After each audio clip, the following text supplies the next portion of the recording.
Now, you remember, in front of the Congress is the difficult decision, DK Shivakumar versus Siddaramaiah. An inside scoop now on what transpired at the first meeting that took place yesterday. I believe that Siddaramaiah, former Chief Minister, senior leader of the Congress, also remember a leader of the Hinda Alliance of SC and ST communities, he wanted the first shot at the Chief Ministerial chair. He proposed a possible power sharing in which, remember, what that would mean is that the 5-year term would be broken down and you'd have one leader taking half, the other leader taking the other half. However, it seems that DK Shivakumar, who is the Congress president in the state, refused that. He was very clear that he wanted the entire term. In fact, he cited Rajasthan and Chhattisgarh, two examples you'll remember where the Congress has not been able to sort out the power sharing between its leaders, where it's had very troubled tenures, as examples of why they shouldn't do that. Let's go over to my colleague Harish Upadhyay right now for more context. Harish, before we go into this, if you could just explain to our audiences, first, what was Siddaramaiah's demand? And number two, what would be the advantage for any chief minister if this were to be the go-ahead? Though we know now this is not going to happen, but if they were to go ahead with this, what is the advantage of getting the first 3 years versus the last 2 years? Well, remember, the argument of Siddaramaiah is that he's aging, so he should get the first shot at the Chief Minister's chair. The advantage definitely is that then you have a lot more power. You're the man who's sitting on the Chief Minister's chair, and it would be extremely difficult for any party to dislodge a sitting Chief Minister unless they convince him to step down. So he will then have the power to decide when he'll get down. We have seen that happening in Rajasthan and Chhattisgarh, where the Congress party has found it extremely difficult to ensure that both these chief ministers step down and make way for the number 2 in the government. That hasn't happened because the Congress simply couldn't really ensure that this pact or this agreement gets on ground running. That didn't happen. So that's the huge task for the Congress party. That's the reason why Siddaramaiah is saying that I'm aging and I need the first shot at the Chief Minister's chair. That's his argument. And DK Shivakumar understanding it very well, saying that there is no way that he will be okay with any sort of a power sharing agreement. He's put his foot down. He's saying it's either the Chief Minister's chair or nothing. So he clearly understands that there's a high possibility of this going Chhattisgarh or Rajasthan way if he agrees for any sort of a power sharing or tenure sharing with Siddaramaiah. And that's one of the primary reasons why he is red flagged it. He has said he's not okay with it. He's asking for a full tenure, but Siddaramaiah asking for a first shot at the CM chair. There has been a deadlock. They couldn't finalize on what could be the ultimate agreement between these two, and that's why they've been summoned to Delhi now. The Congress party understands that now it's DK Shivakumar's loyalty versus Siddaramaiah's popularity. That's a difficult decision for the Congress party to make. Somewhere, if you look at how things have panned out, Siddaramaiah has, in a way, climbed down. He was asking for a full-fledged tenure, but now he seems to be okay, at least in what he's talking about to the High Command. He seems to be okay for a power sharing or a tenure sharing with DK Shivakumar. But DK Shivakumar, on the other hand, not willing to budge at all.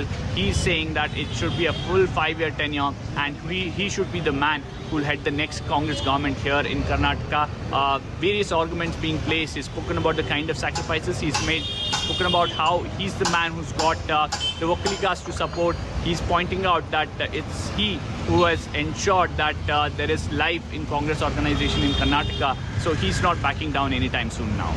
Okay, Harish, just stay with us. I want to go over now to Pallavi Ghosh, who's with us live from Delhi to bring us more context. Pallavi, what is the timeline with which the Congress is hoping to make this decision? It felt like we were going to get the answer yesterday night. Obviously, now we're looking at a new day. What's the timeline the Congress is working with right now?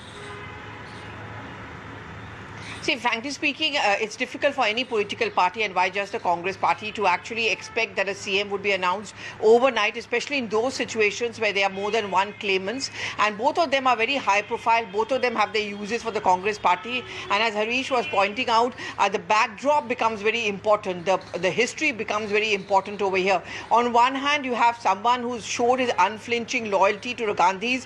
Whenever there's been a crisis in Maharashtra, I remember when you go back to the times of the Rajya Sabha elections of Ahmed Patel, which was actually a prestige battle for Sonia Gandhi. From that time on, the importance of DK Shivakumar was felt. So clearly, not many would grudge him wanting to become the CM. But would that be politically wise for the Congress party? That's the calculation they're trying to make. On the other hand, the situation is a lot like Rajasthan. Here you have a Siddaramaiah, like Ashok Gehlot was in Rajasthan.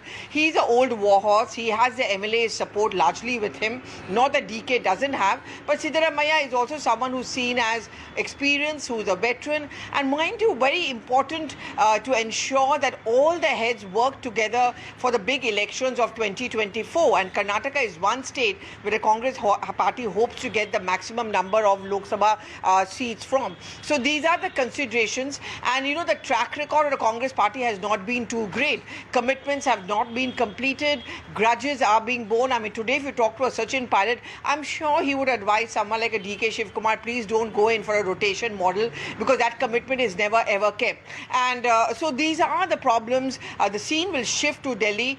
And despite the fact that the central leadership says that the MLAs take a final call, that's never really the case. The final call is taken by the top-notch leaders over here, Randeep Surjewala, the President, KC Venugopal, and of course based on the inputs which have been given to them by the three observers. Okay, Pallavi, stay with us. Let's now stay in Delhi. We'll go to Nikhil, who's with us from outside Mallikarjun Kharge, the Congress president's residence right now.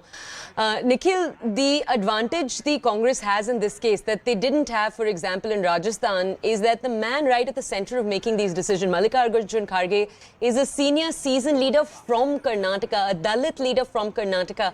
Is there a sense that he therefore might understand the equations more deeply right now? Can you bring us more context? Well, Toya, as we do know that we are correctly reporting from outside the residence of Mallikarjun Kharge only. So he will have a major say, not just as a Congress president, but also since he is one of the Dalit leader who comes from the state of Karnataka.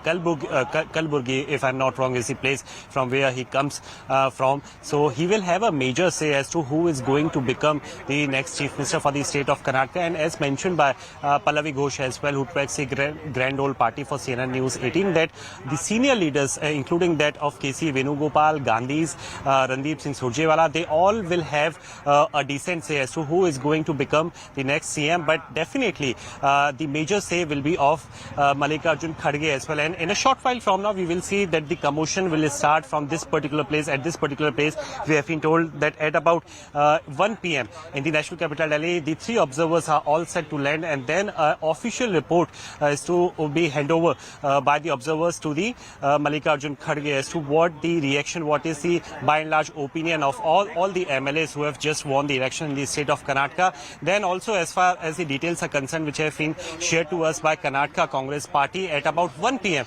the special flight of Siddaramaiah, it is going to depart from the state of Karnataka from Bengaluru, and it will be landing in the national capital Delhi post 3 p.m. So by 3:45 p.m. we will see that Siddaramaiah will also be here in the national capital Delhi. He will meet a couple of leaders. So as mentioned earlier as well, we will have to wait for a while as to what the report is submitted. But amid all this, the major say will also be of Mallikarjun Kharge as well. Back to you. Okay. I'd like to ask all our reporters to stay with us. We have two guests with us now on the show that I'd like to go over to for their expertise.